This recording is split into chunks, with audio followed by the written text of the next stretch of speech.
Hello, everyone, and welcome to the Riverfront Bengals Show. This is new.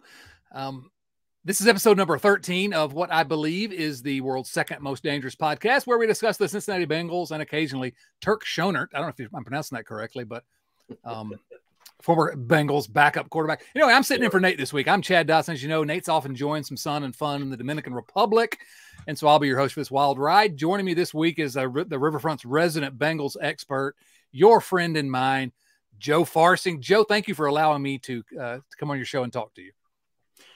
You know, I always like talking to someone who at least makes me feel like I know what I'm talking about, because everyone knows you don't know what the hell's going on. So it's my brand. It's my hashtag brand.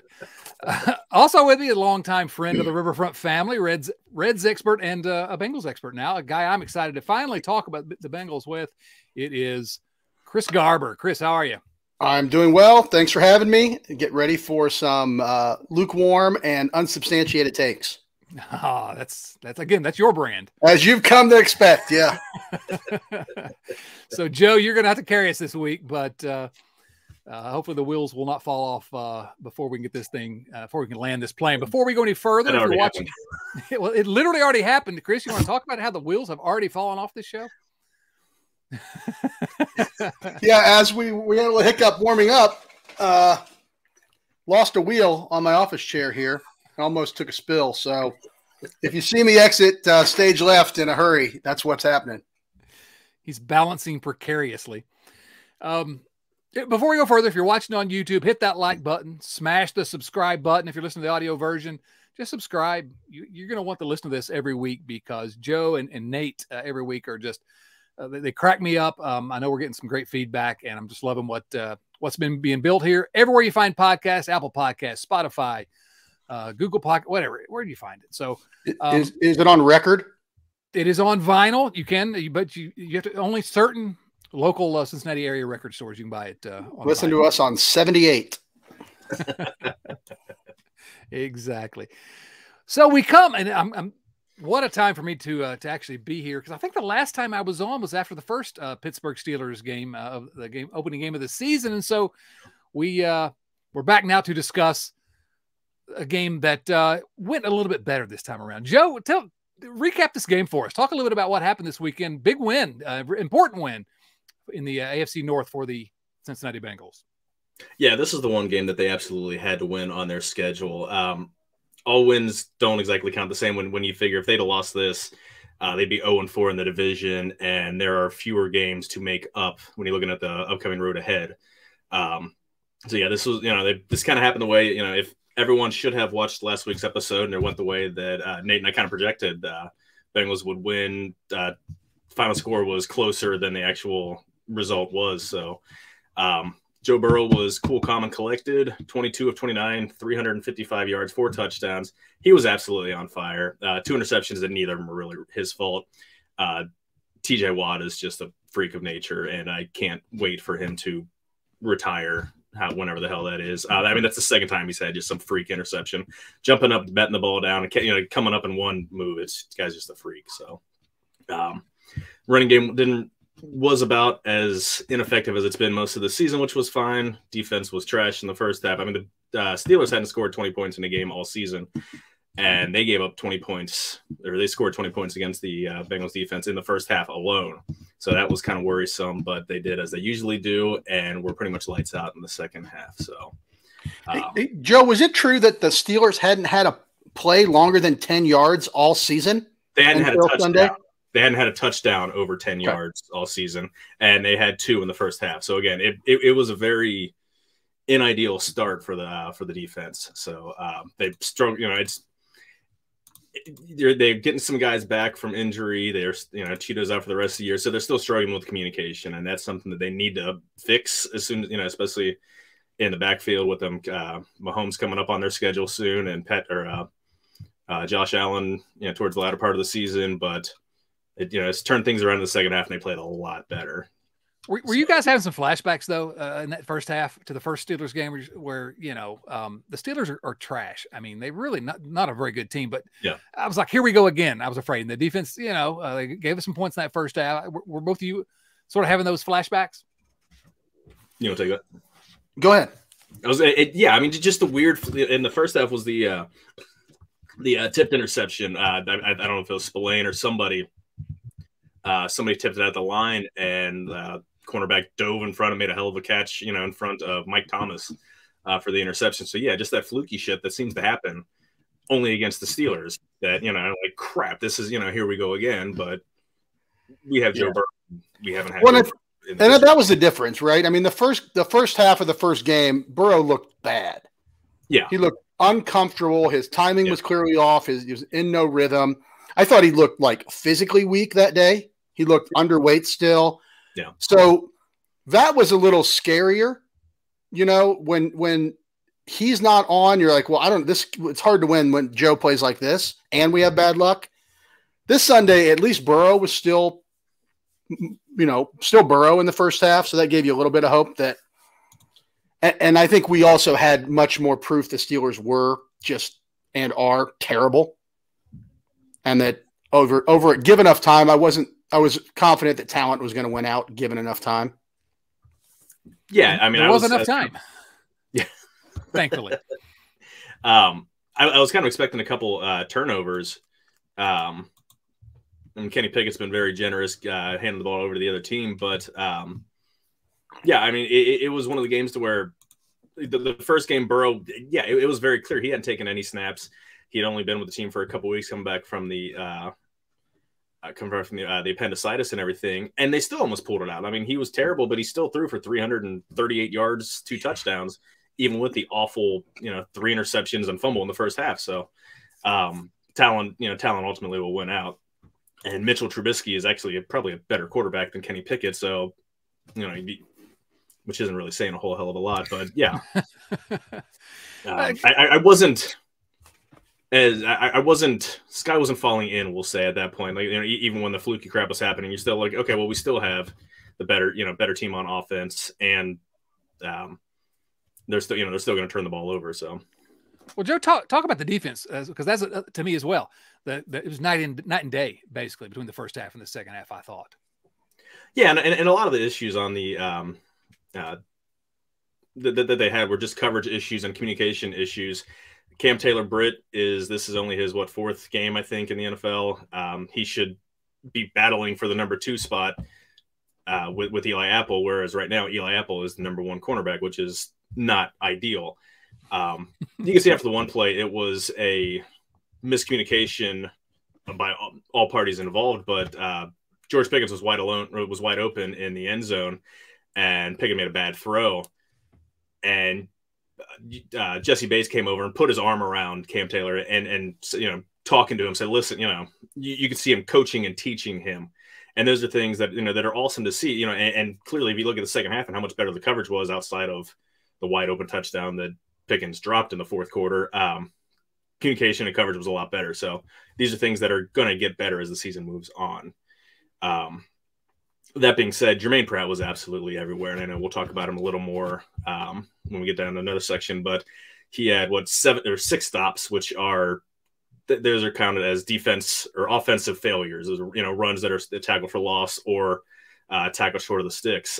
He was absolutely everywhere. 3 receptions, I guess, for a total of 5 yards. So even when he was covering somebody and they made a catch, he brought him down immediately. Flying around, he's a big boy, 250 pounds. And once he gets all that speed moving downhill, you're not going to escape his grasp. So, Chris, what do you, any thoughts on the defense? We are going to talk, I think, a little bit more about Pratt as we get into our studs of the week, I think, because he blew me away. I mean, he was just unbelievable. But any thoughts on Pratt or anything else in the defense that stood out to you? Chris? Oh, sorry. No, I mean, I the one question I had for Joe is so when I'm at a home game, I got my binoculars. I'm checking to see who's in the game. I'm kind of getting a pretty good feel for who's playing how much. But on TV, you can't really tell. They whip the camera around and then they're on the snap. How much do you know how much DJ Reader played this week and how much, how you can evaluate his return to the field? He had 44 snaps. He actually didn't grade out really well at all. It was kind of Russ getting knocked off. Najee Harris had his first good game against the Bengals in his career. He was 18 for 90, I think, and 2 touchdowns. It was just rust. He played more snaps than they wanted him to.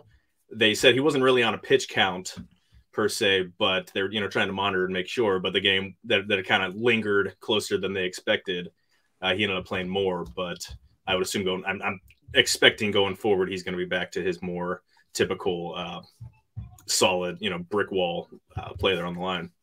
Well, they'll need him next week for sure. Absolutely. I do think it's interesting what you said about Harris because, like, eye test, it felt like the Bengals had him pretty well bottled up. Like, I never felt like, oh, Najee Harris is having a day. Najee Harris is gashing the defense. I felt like he had a couple decent runs, but they were never in a position where if they needed 4 or 5 yards, they give the ball to Harris and he'd get it. They couldn't count on it. It didn't feel like to me. He just had a couple runs, and the touchdown run that was 20 yards or something like that. He didn't break loose for any long 40, 50, the Nick Chubb-like runs that he pulls out a couple times every single game.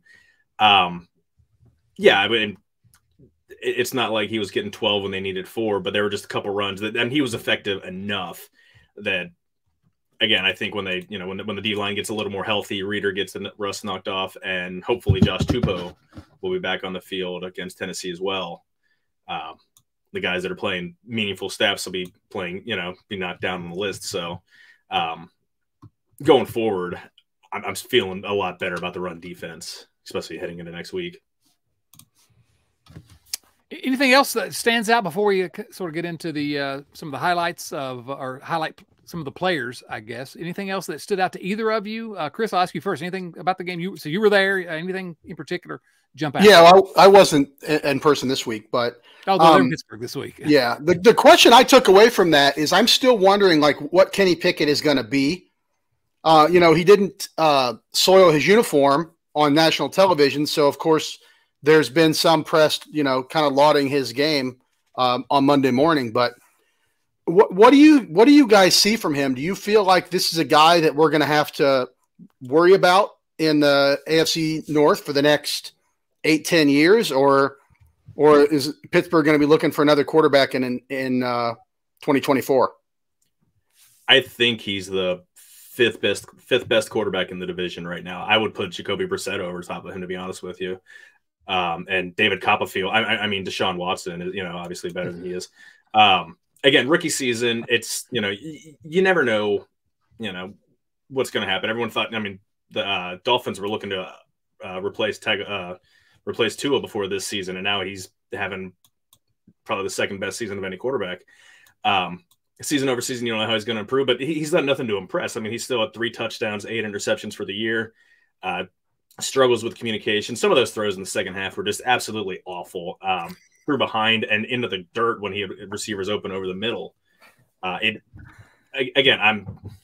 He's from Pittsburgh. He went to University of Pittsburgh, played, and I think everything that comes from Western PA has a taint to it. So you're not going to get any undue credit for me. So I don't think as of now there's much to worry about, but he can improve. They have a good, Pittsburgh is a winning program, as they say. It's how long Mike Tomlin's never had a losing season, that you can never count him out, but there's a lot to be lacking. He looks like Baker Mayfield, a guy who's short, the guy who makes a lot of throws because he's got a lot of moxie and confidence, but when you translate that to NFL, the other team's a hell of a lot faster and going to make the ball. What struck me is it feels like the Steelers are doing all they can to put him in a position to succeed. Like, I feel like his playbook is pretty limited. But as you said, he couldn't even make those basic throws. Yeah. He guy's wide open, and the one looked like, I was like, did it get deflected? Did somebody get a hand on him as he was throwing? No, he just missed his target by 6 yards on a 12-yard route. Yeah, there were a lot. And there was like 3 or 4 passes, like I said, that they were behind and in the dirt. You're looking and you're like, where the hell is he throwing it?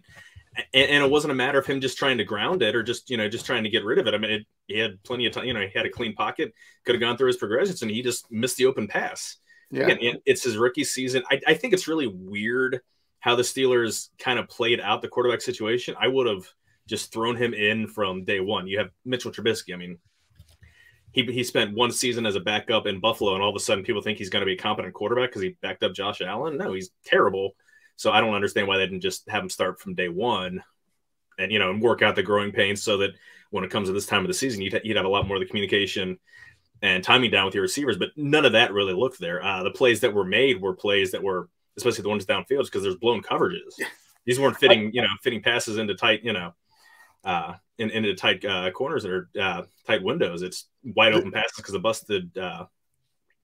I saw on this morning, Dan Orlovsky put on Twitter the one touchdown he threw to Pickens in the corner, and he was kind of breaking this play down and how it showed all these great things about Kenny Pickett, and I was like, the Bengals didn't cover him.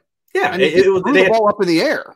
They had two guys cover the inside, the in-breaking route, and Pickens is running by himself down, on a post, and he threw the wide open post, and he caught the wide open post. Yeah, way to identify the wide open receiver. I mean, he didn't throw it into the dirt on that play, so kudos. But anyway, I'm not worried yet. It's not like when you first saw Lamar and you were like, "Oh, this guy's going to be a problem." Yeah, even though Lamar struggled and he still has his issues when he's forced to pass. Lamar's, you saw enough with Lamar with his legs and everything. Like, well, even if he struggles, even if he's Mike Vick and struggles being a consistent passer, he's going to be a problem. I don't, 5, 6, however far he is in his career, you don't see much to say, oh, this guy is going to be the next Ben Roethlisberger. And you all are, of course, talking about former White Sox pitcher Lamar Hoyt. Is that right? Of course. Lamar. Do a perfect game once. I'm talking about the Tri-Lam javeliner, Lamar Latrell. Okay. Wow. I did not expect a Revenge of the Nerds reference so early in this episode.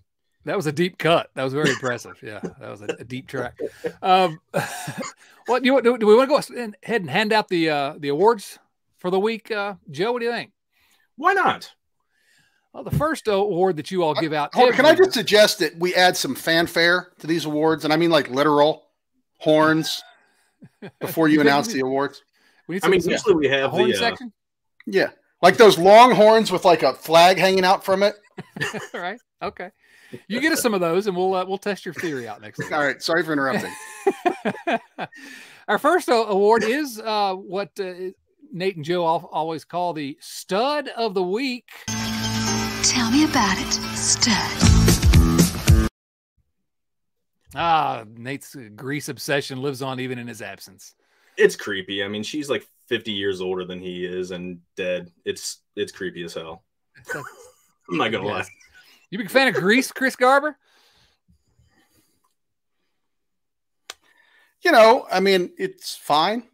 I was a very big fan of Olivia Newton-John in my formative years, though. I have to understand that feeling. Not John Travolta's best movie. Not John Travolta's. Michael, you're speaking of? Speaking of, is that the one where he was an angel? Hmm. Yeah. Phenomenon? Spoiler alert. Or Phenomenon? No, Blowout. That's another one. The correct answer is Blowout, directed by Brian DePalma. That's his best movie. Tried it a few months ago. Not for me. Blowout? Yeah. Really? That reminds me of a GI problem. I don't want to watch. Yeah, I don't think I like De Palma. I think that's where it ends up. Oh no, we have a longer conversation to be had later. Crap. Why am I totally spacing on the damn movie? Mission Impossible, Carrie, Scarface. Scarface. No, Scarface is De Palma 100%, and that's it's peak De Palma. It's aggressively De Palma. Yeah, I mean, there's probably more coke being done off the set than there was on screen, but it's a good movie. Great movie. Come on. All right, that's a ridiculous. That's a completely ridiculous take. Not even lukewarm, ridiculous. Joe, I was going to say, I appreciate that I am the young one on the set today, whereas on the usual show, I'm the oldest one. So that's I appreciate you guys. Yeah, so this is the last. Brought in the heavy hitters for you. Yeah, really. That's right. Yeah, the veterans. Joe, who's your stud of the week? T. Higgins, 9 for 148 yards. Didn't reach the end zone. He didn't need to. Absolutely. This is the game that you were kind of expecting to see from him at some point with Jamar Chase gone. He is so big and so strong. He's going to win all the contested catches. all you have to do is just throw a back shoulder catch to him, and his arms are long enough. He's going to grab it. He's going to extend for another 4 or 5 yards because you can't bring him down with just one cornerback. So he absolutely had a fantastic game, and it was great to see. And we'll talk about Jamar Chase a little bit later, and you never want Chase to be out. But, man, Higgins, he looks every bit of a, first-string wide receiver, your top wide receiver. He looks every bit the part to me. And it's just it's amazing to have that. And, of course, I like Tyler Boyd as well. But, Higgins was fantastic. Really good to see. Garber, you want to tell us who your stud of the week was? When you say stud, I think punters. And Drew Chrisman is my stud of the week for his National Football League debut. 3 punts, 150 yards. 2 pinned the Steelers inside the 20. This first one was 53 yards, punted it to the Steelers 7. The second one, 57 yards to the 3. And if you remember, that's the one where the Steelers went 3 and out and didn't have a great punt, put the Bengals in great field position to score a touchdown. And then the third one was out of his own end zone, and he only got 40 yards on it, I think. But the Steelers had a fair catch, which at least kept them from having incredible field position in the situation. So Kevin Huber has been thanked for his service and dismissed, I believe, as the Bengals punter. And it was time. I think they gave him 10 games they probably shouldn't have done. They probably should have just gone ahead and done it at the start of the season. But I think Drew Chrisman's going to be the man for a while. Yeah, I don't disagree. I was going to say, it's been a running theme here on the show all season long, the punting game. What are your thoughts on his debut? Yeah, I think Chrisman would have been the guy last year if he hadn't broken his hand prior to camp. I think the only reason that they didn't pull the trigger before the season was that Huber was 1 game away from the record for most games played in a Bengals uniform.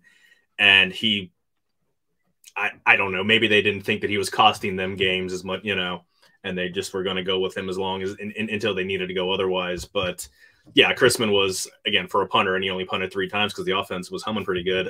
He was really good. Even the 40-yard punt, net of 40, that's longer than Huber was averaging out for the entire season. So it was good to see. First game against the division rival. Yeah, it's he doesn't it hasn't been around long enough for the for all the crap for all the drama that comes along with Bengals Steelers. But he came out and performed really well. So. Yeah, no, a great debut. You can't ask for much more out of a debut. I want to circle back just a moment, Chris. I wanted to ask you your thoughts. I should have done this a moment ago, but about T. Higgins, obviously Joe's stud of the week. Your thoughts? You like you some T. Higgins? I'm a fan. I will say, like the last, whatever it was, 3 games before, I was really happy with Sunday because the games, whatever it was, 2 or 3 without Chase, but with Higgins, I didn't feel like he'd stepped up yet. And I know the passing game they have the luxury of taking what they can get. They don't have to force it in to one guy every week.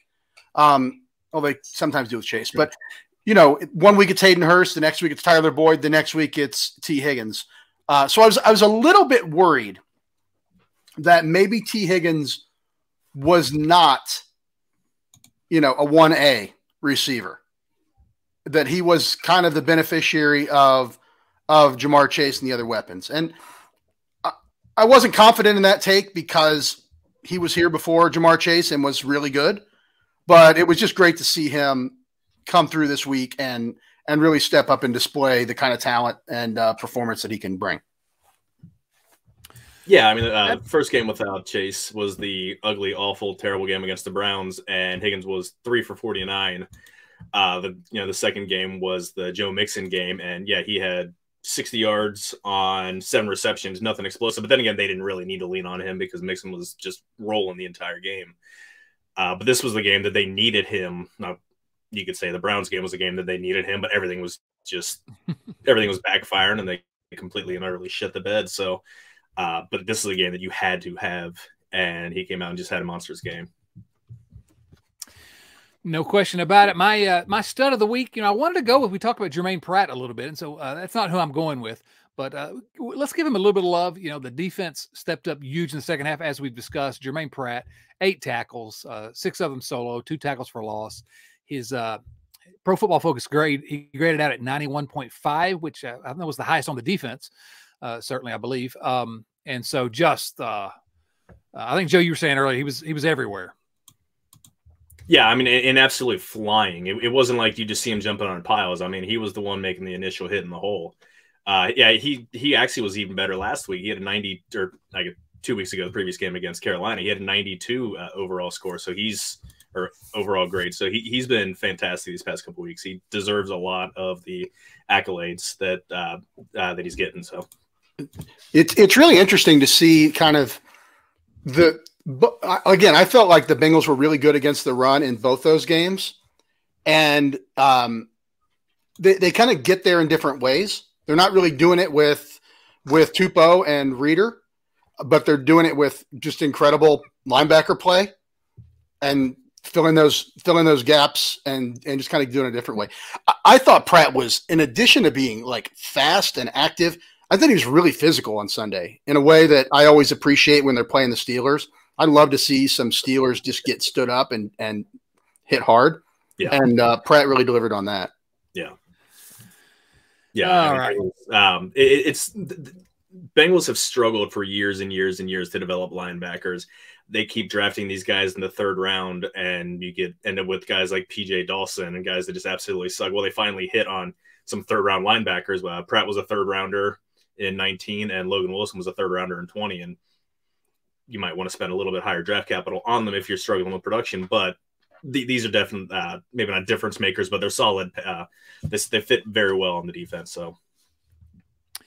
Yeah, absolutely. So I'm going to, for my stud of the week, though, I'm not going to go with Pratt because, you know, I got to be unpredictable here. I'm going to go with Trenton Irwin. Now, I don't know. I like the story. He's been on the practice squad basically all season. He's come off the practice squad, onto the roster, and I think will be again this week against the Titans. But a couple of weeks ago, he almost had a touchdown. A replay took it away from him in the game against Carolina. So he gets his first NFL touchdown, and had a good game. 3 catches, 42 yards. I don't know. I was excited to see in the absence of Jamar Chase get a few targets there and get his first NFL touchdown. I love those stories. So kudos.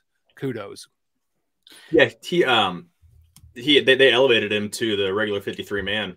So he now has a roster spot. They don't have to. He's not on the practice squad. They cut Mike Thomas to make room for him. So you can only be elevated 3 times from the practice squad. That he exhausted that. So he's probably wide receiver 4 from now through the end of the season until something happens. And so that performance probably got him a spot on the active roster. Probably earned him a check here. Absolutely, he is this generation's Jeff Query. Look him up. So I've been wondering. The white receiver with the mullet, yeah, fits the bill. So I don't know if you guys have already talked about this. I listen every week, of course, but my memory's not great. Have you guys ever talked about Trenton Irwin, child actor? No. So 2005, there was a show on Bravo, a reality show, and it was called Sports Kids, Moms and Dads. And it was a sequel to one of those like showbiz mom and dad shows. And they followed 4 or 5 kids and their parents who were trying to become elite athletes. And it was like one boy was a figure skater, and there was a girl who was a horseback rider. And I don't remember what the other one was, but there was this little kid named Trenton who had long hair, and he lived in LA, and his dad was going to make him into an NFL football player. And he was doing 500 sit-ups a day and 500 push-ups a day at age 8. And the whole thing was like, at least played as like kind of disturbing.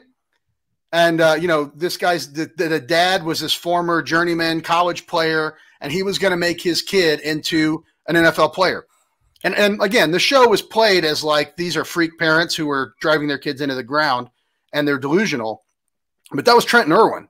Wow. And 17 years later, the dude's catching touchdowns in the NFL, and it all came true. So I totally remember that show. And again, it teaches you anything. It's take your kids out in the driveway and run them right now, because they could be, if you pressure them and harass them enough, they could be NFL players as well.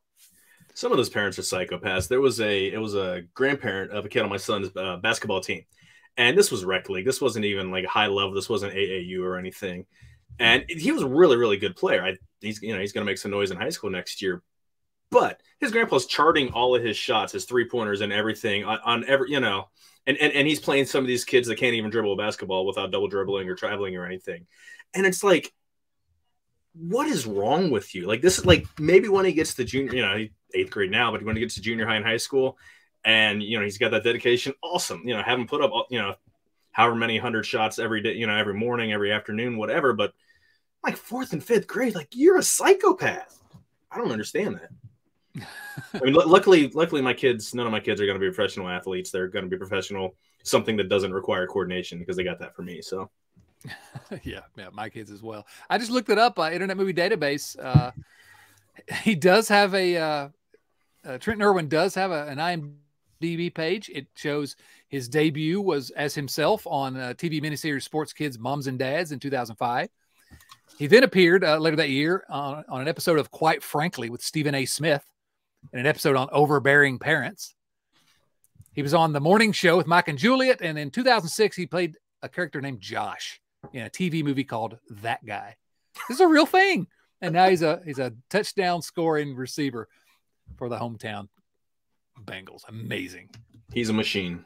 He's a machine. He's now my favorite player. So has that been widely reported? Because I've not seen that anywhere. I don't know. Like, I don't even know how. Something made the connection for me. I mean, somebody must have mentioned it, or I Googled it, because I obviously didn't remember the kid's last name. But yeah, I don't know. They feel like it's something that people should be talking about. I want somebody to dig up those clips. They have to be somewhere. I mean, his dad had him like at a field with some like former marginal NFL player running him through, tires and ladders and all this kind of stuff. This little dude out there.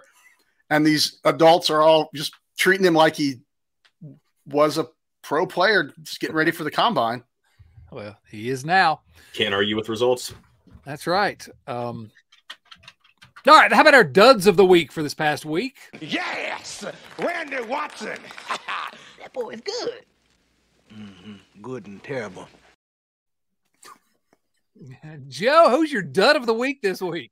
Who was good? It's kind of a committee. The cornerbacks just had a terrible, mostly the outside cornerbacks. Mike Hilton was fine, but Cam Taylor-Britt and Eli Apple let Pickens beat them over the top time and time again. Luckily, it was the Steelers and not a competent team, because they only beat him for the one touchdown. But there was another one he just flat out dropped a pass wide open. He could have moonwalked into the end zone. Dud by committee. That's nice.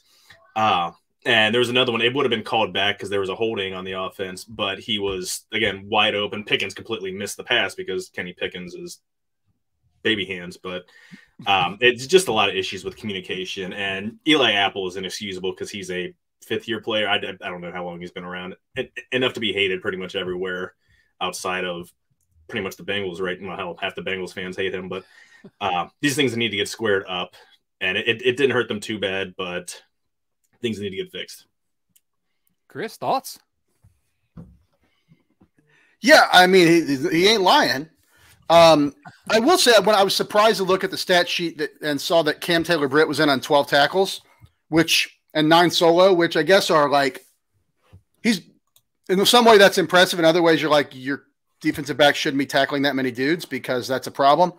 But he's good against the run. I guess we'll just say that. Yeah, he's really, really physical. I mean, you look at his build, and he's a solidly built guy. He kind of reminds me of Darqueze Dennard. Another guy, I mean, he had problems staying on the field because he could never stay healthy, but very solidly built guy that, he's not going to miss tackles. He's not going to Deion Sanders out there, on the edge and give the away. So when if they can figure out and get him integrated, and again, he's not going to be, nor does he need to be Cheeto Awuzie. I think he's more of a zone type matchup anyway, but I think he's got a hell of a lot of talent. He was a second rounder for a reason, so he's going to get there again. I'd love the physicality. What's his ceiling? Obviously rookie, and learning every week, been thrust into a pretty important position. But what's his ceiling? I mean, I know y'all talked a little bit about the draft picks and in a recent episode, but what do you think? Honestly, I don't know how to even say what his ceiling is going to be, because he's still, 4 or 5 games into his rookie year. And he also, everyone forgets, he had surgery to his core muscles before the season. So is he really even at full strength, up to full speed? Again, I think if they utilize him right, and he seems, off of his body type and coverage ability, I think he'd be a lot better in his own zone scheme than man-to-man. I think he can be really good. He's not going to be that absolute shutdown guy you set on an island like my boy Sauce Gardner or Cheeto, but I mean, he definitely has the ability to fit in well with the defensive scheme. And they really do seem to love like his makeup and kind of his approach to the game and everything. There's nothing but positive stuff coming around that area, even though you can really see the learning curve, him climbing that right now, because I don't know that I've seen a professional defense with the secondary pointing fingers at each other pre-snap as often as the Bengals have since Cheeto went out. I mean, there's a lot of confusion out there that, it's been 3 games, but they sure seem lost sometimes. Well, especially a couple weeks ago when everybody was out. They were out Cheeto, they were out Flowers, and they were out Mike Hilton. So you had a bunch of almost street free agents playing out there for a game. So again, it'll get better as the season. You'd assume it'll get better as the season goes on. You just you trust your listen to Jesse Bates. I mean, he's the quarterback out there of the secondary. And he'll get I think Eli being lost is the part that's most confusing and frustrating. Yeah, but then you realize who it is, and it makes complete and utter sense. He's kind of like Pac-Man without the ability. But absolute high pedigree. I mean, he was a first rounder, went to Ohio State. I mean, they produced studs there, but he's an odd bird, because some games he'll be out there and he looks like Darrell Revis or Sherman out there. I mean, he looks absolutely like a shutdown corner, and then there are 3 games to where he looks like he should be playing in the CFL or Arena League, if that's even still a thing. Is that still a thing? I have no idea. You ever watch those games? Those are fun as hell. They're absolute chaos. The Grey Cup was this weekend. Yeah, up in up in Regina, Saskatchewan. Did the Rough Riders win? No, they weren't in it. It was Toronto and Winnipeg. Toronto won. I thought they were all named the Rough Riders. Just 2 of all them. Argonauts. Oh, yeah. Okay. Which team does Warren Moon play for? Does he still play for one of those teams? Boy, that's Houston Oilers. Yeah, the Houston Oilers. We'll talk about the Houston Oilers here in a little bit, I guess. Dud by committee, though, it occurs to me, is a pretty good description of literally every podcast I've ever been on. So it fits.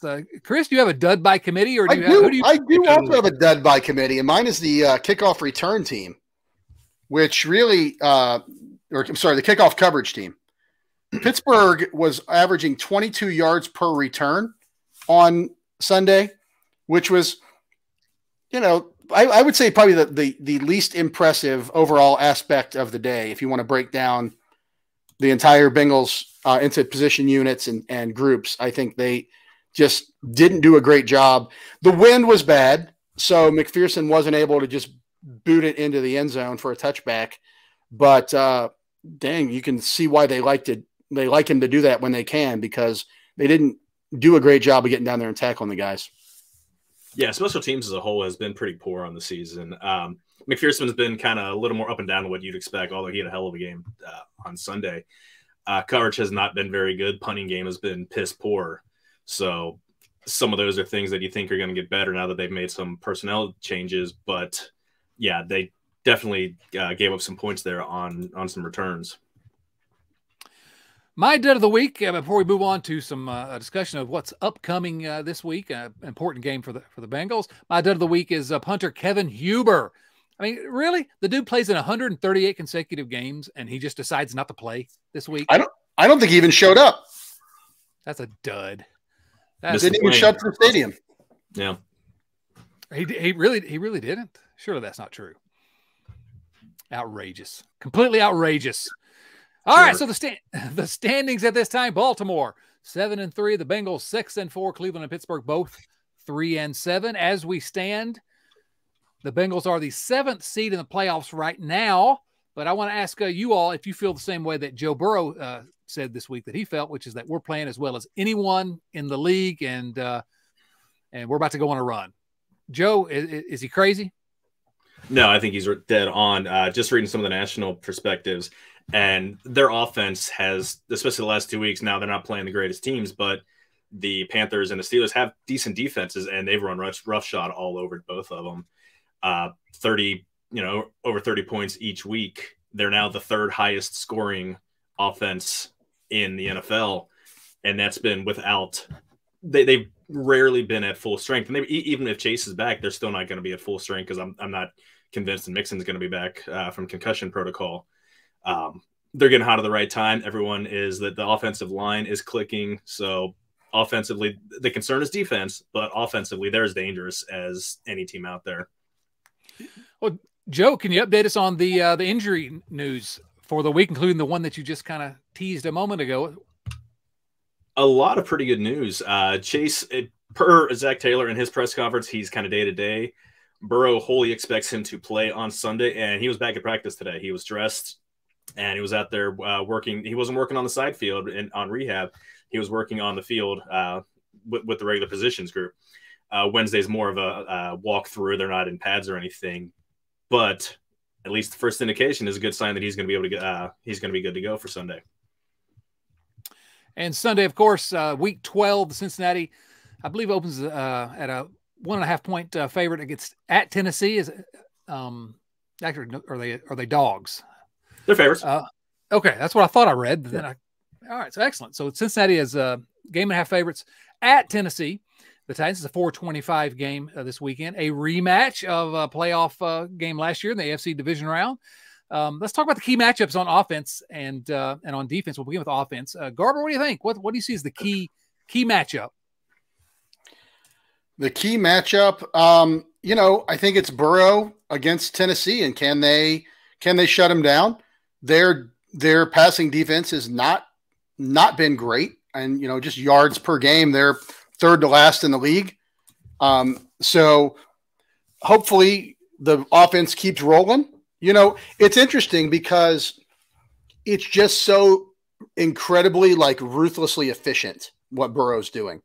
He's not getting chunk plays. He's not throwing the ball over the top. It's just staying ahead of the chains, getting first downs early in series, rarely getting to 3rd and 4th down. It's just like a machine that just slowly but surely just chews up yards and puts points on the board. So, hopefully they keep that up this week against the Titans.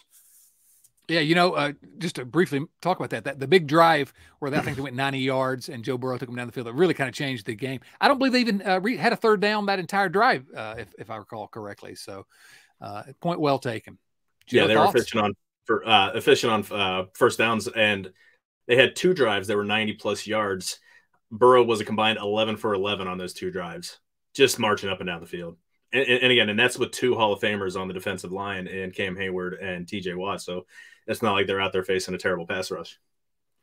What do you see as the key matchups on offense in addition to that, Joe? The interior offensive line versus Tennessee's D-line. Everyone remembers Tennessee put up 9 sacks on Burrow. They somehow walked out of that game. I don't know how he didn't end up just as roadkill. They completely abused the line out. Volson has been actually last week he had a 14.2 grade for pass blocking, which is not ideal. He needs to be a lot better versus the Titans defensive line. Their line is absolutely fantastic. Jeffrey Simmons is great. They've got the Nico Autry. They've got some studs. So I think those 3 guys, Volson, Karras, and Kappa, they're a big key. If they can keep the pressure out of Burrow's face, then he's going to cook. He's going to throw for 325 yards and 3 touchdowns. If they can't, then it's going to be a slog, kind of like the game against them in the playoffs with, they won, but Burrow didn't have a great statistic game because he didn't have time to get rid of the ball. No doubt about it. No doubt about it. For me, I guess I would have to say in terms of a key matchup, I'm eager to see Jamar Chase. Chris talked a little bit about how the pass defense is a little bit soft, and I want to see him back as close to full strength as we can get him. And that's, I want to see number one back on the field. That's all I have to say. Yeah.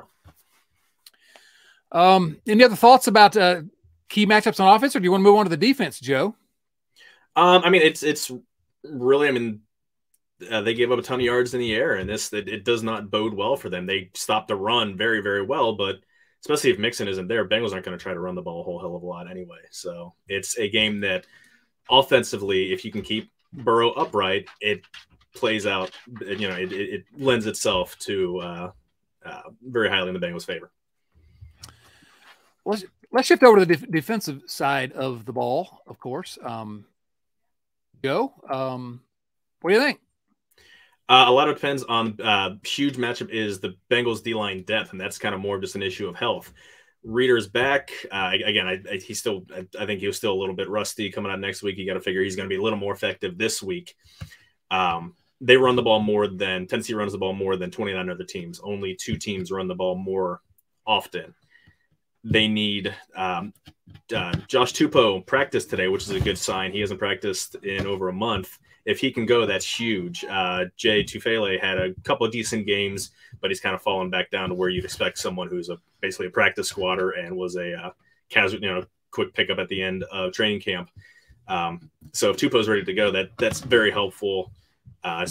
So Henry is healthy. He was not fully healthy in the playoffs, and he's been rolling. So you need to stop the run and make them put the ball in Ryan Tannehill's hands. Chris, thoughts on that, or your own key matchup? Yeah, well, putting the ball in Tannehill's hands is what worked out in the playoffs, because that's where you get the turnovers, and that's how the Bengals won that game. So 100% agree. They've got to find a way to stop Henry. And the last time he wasn't healthy, but Dante Foreman went berserk against us in limited action. So we haven't proven we can stop Tennessee's run game. And that's what they're going to have to do. And I don't even know if they really even have to stop the run game. They've won a couple of games where what was it? The Saints game, they got run over for 200 plus yards and they still pulled the game out. So it's not as if that is the end all be all. If Henry goes wild, they're lost. A lot of it also depends on third down. If they can get off the field consistently on third down, just stop the early run, hold them so they've got 3rd and 5, 3rd and 6 to where they have to throw. It doesn't matter how many yards he racks up. If you get off the field, I think that bodes very, very well and is a good sign of the Bengals' favor. There's a reason that the Bengals are favorites. The line's actually up to 2. It opened at 1.5, and it's up to 2. Bengals are the better team, and this is a game that they should get off to. Should be able to get things rolling. So, how important is this game, guys? Obviously it's important. They're all important the rest of the way, but there's 3 teams at 6-4 right now, including the Patriots and the Jets. And I don't know, just every game there's a sort of an increased magnitude right now because of how uneven the Bengals started the season. Do you say in week 12 it's a must win? But it's getting close to that point in the season, is it not? What I heard somebody say the other day, which made a lot of sense to me, was, I don't know if I agree, but it made sense, was they got to go 4-3 the rest of the way, get to 10-6 or 10-7, and that should be enough. I don't know if that's true. I don't know if I agree. I think you may need 11, but I don't think you have to win every one of these games. But it's going to be a lot easier to beat the Titans probably than it's going to be to beat the Chiefs. So pick them up when you can.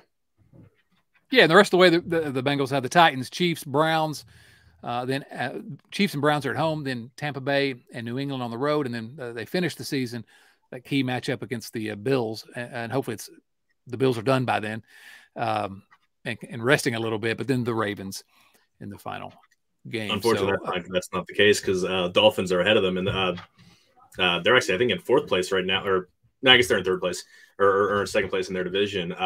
Buffalo isn't, they're still going to be playing for something in week 17. This isn't a have-to game, but this is one, if you can steal it, that helps provide a little cushion for a slip up. They, for whatever reason, they struggle against Cleveland. I don't know what it is. They've been the much better team the past 2 years, and they play like shit. It's weird. It's just a weird thing, the matchups.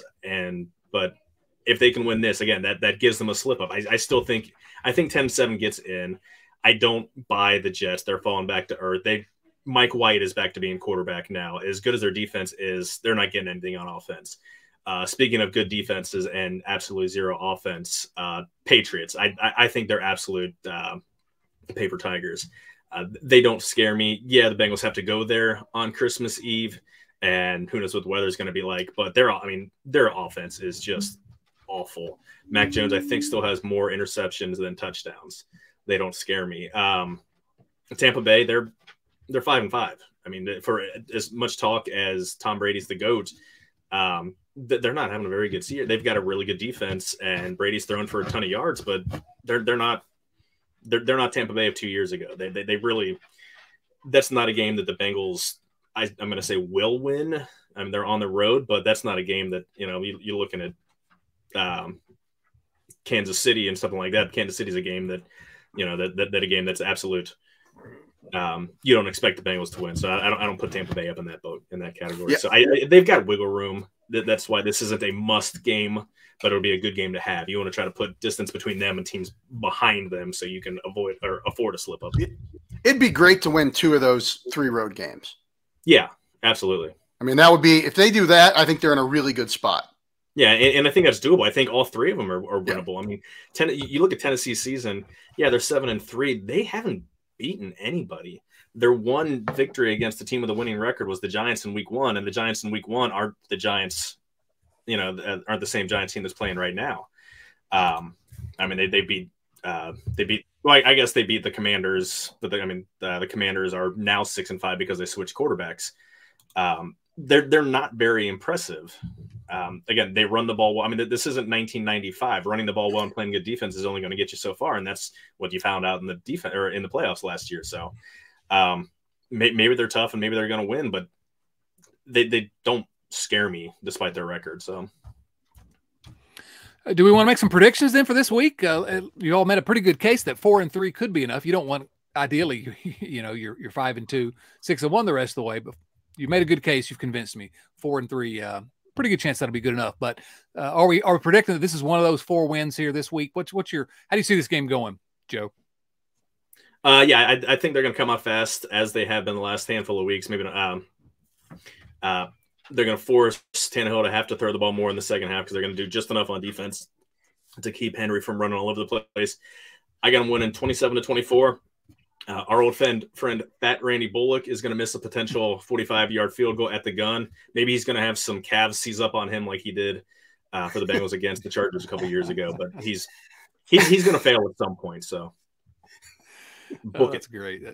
There we go, Chris. What's your prediction? I feel good that I can finally laugh about Randy Bullock, but yeah, I don't think it'll be that close. I mean, these predictions are garbage, but 28-21 Bengals.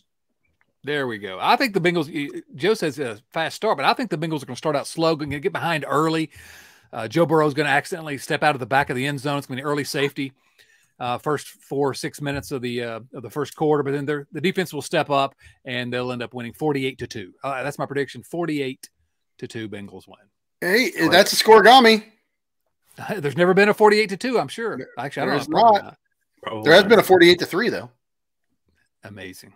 I do enjoy that discussion around the scoregami. Every time there's some odd score and it's the first time it's ever happened. There can't be too many of those left out there. I think they need to do some point shaving just to make sure that those happen. Yeah, really. Why not? I'm all for it. Just make sure I get in my my bet at DraftKings before we do that. Betfred.com.